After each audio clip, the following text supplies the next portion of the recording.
নারায়ে তাকবীর আল্লাহু আকবার বললেই সমস্ত মুসলিম জনগোষ্ঠী এক হয়ে যেতে পারে।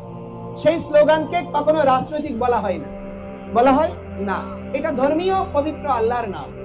এখন কিন্তু হিন্দুরা তার ভগবান শ্রী আরাধ্য শ্রী রামচন্দ্রের নাম নিলে, ভগবান শ্রীকৃষ্ণের কপিধ্বজ হনুমান চিহ্নিত পতাকা ধারণ করলে তাকে কখনো বিজেপির রং দেবে, কখনো আরএসএস এর রং দেবে, কখনো ইন্ডিয়ার ট্যাগ দেবে, কখনো আওয়ামী লীগের দালাল বলবে, আবার আওয়ামী লীগ আসলে কখনো বাংলাদেশের ভাবমূর্তি ক্ষুণ্ণকারী বলে পিয়াসার মতো লোককে ঝাঁটিয়ে দোষ খারাপে।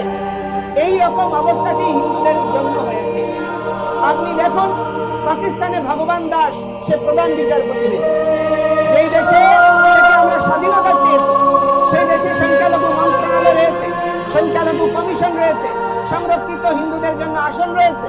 কিন্তু দুর্ভাগ্য, আমরা এমন দেশ স্বাধীন করলাম যে দেশে আমাদের স্বাধীনতা আমাদেরকে এইসব কিছু তো দেয় নাই।